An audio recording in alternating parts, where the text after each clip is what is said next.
Policy Student Interest Group, participated in quality improvement clinical research, and enhanced cultural competency resources for healthcare providers.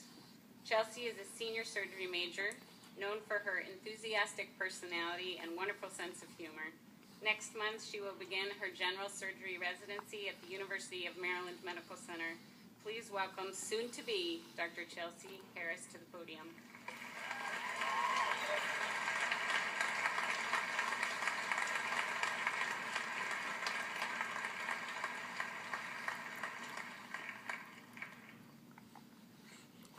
Thank you, everyone.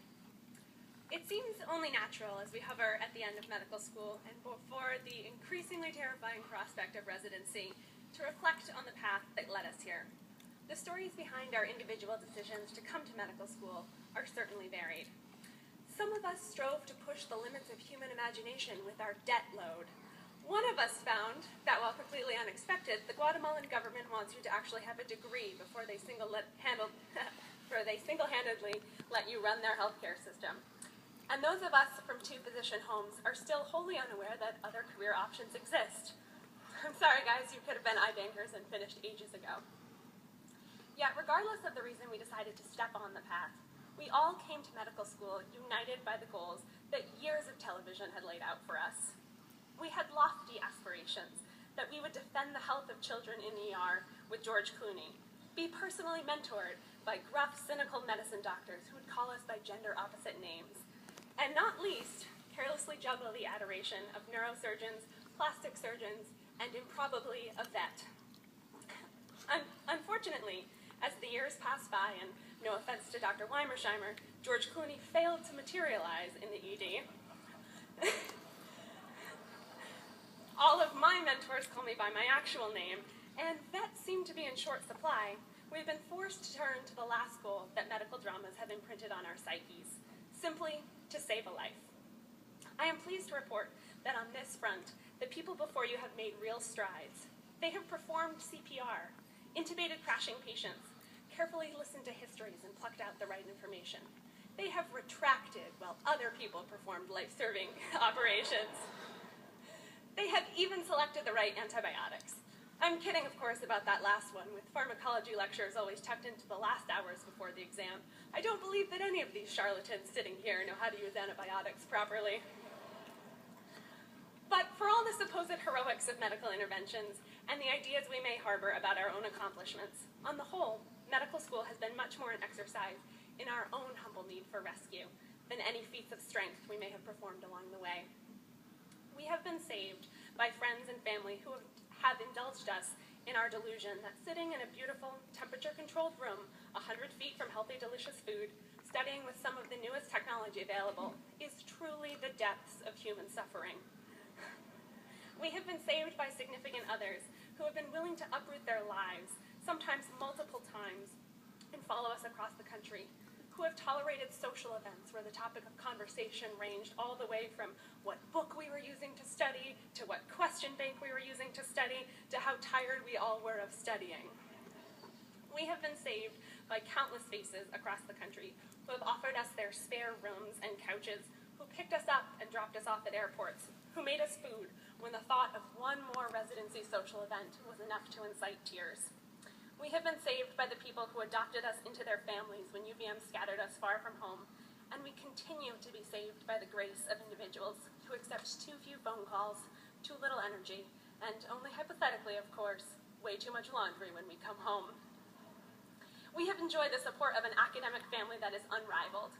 We have been reunited by PCR mentors who welcomed us into their homes, who taught us to wakeboard, lent us canoes, and helped us navigate the dark and joyful times of medical school.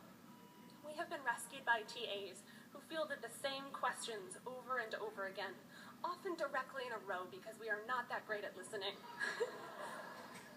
We have been inspired by professors who make the hopelessly complex manageable, or who, at the very least, bring chocolate.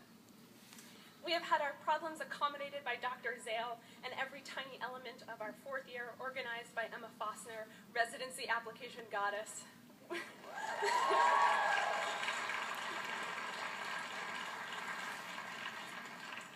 We have been taken under the wings of countless residents who guide our shaky presentations, let us try, and sometimes, when no one is looking, let us go home early.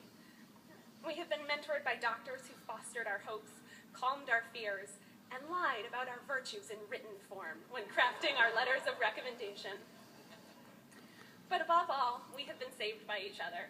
I can say without reservation that my wonderful medical experience has been defined by this amazing collective of individuals. People who buoy me on days when the doubt crowds in, when I've gotten every question wrong, forgotten my pager, and somehow managed to get lost. Over the past 4 years, I have been saved countless times by their hugs, their consummately inappropriate YouTube videos during lecture, and their thoughtful notes tucked into suitcases. In fact, we are a group made whole by the summation of thousands of tiny kindnesses, by the phone calls the mornings of exam, just in case, by the willingness of the note posters. We salute you, Chris Duncan. Those who stayed late in anatomy lab just to clarify a particularly confusing tangle of arteries. We are the collective grateful beneficiaries of the people who got to Florida first, who left us towels and spices, or if you followed Pat, an enormous mess. By those lovely souls who drove back to the hospital to pick up whoever just got off, despite having arrived home themselves mere moments before. By anyone who ever put gas in the car. We have been saved by an outpouring of encouragement from our classmates about the new hospitals where we will take root, by quiet emails that extol the virtues of Pittsburgh, that tell us where to live and where to eat. We have been saved by the brave people who spoke about their misgivings and struggles, and who paved the way for others to do the same. We have been saved by our fellows on the marathon team, who give us the strength to keep running, those who join even though their leg was finished, just to help us up the hill. So as we sit here, surrounded by our peers, our champions and friends, what I hope shines through brightest is the support and love we have for each other, that today stands for group accomplishment as much as it does for individual. Because there has been a lot written about when in the process medical students start losing their empathy, when they stop seeing patients and start seeing task lists. And I'm not sure I can answer that question, or even if it really occurs, but what I fear most is not that I lose my compassion for my patients. After all, they're conveniently labeled as needing help with reminders like hospital gowns and IV poles. What frightens me most is that I stop seeing my colleagues, these fantastic weirdos who have carried me through, as my friends. We have all seen the sometimes fractious nature of hospital politics, the grumblings that one department didn't do a proper exam, the frustration of Service A that Service B won't take a patient, the universal hatred of a consult without a clear question. So while some of this is reasonable or perhaps unavoidable, my hope is that we continue to see our, not an adversary, but our classmates at the other end of the phone. That we remember that the ED resident who is making us see a consult that we don't want to see is not some lazy idiot, but the lovable doofus who thanked us for being here and got us all t-shirts. That the brusque surgeon who might be being rude to you was your teammate during broomball, and maybe a competitive jerk, but that she has some redeeming factors, and she can't help it, it's just her nature. In all, I hope that we take the kindness of the UVM community forward, that we continue to operate as part of a collective, to rely on the humor and compassion that we learned here, and every once in a while, when no one is looking, save a med student and let them go home early. Best of luck, class of 2014.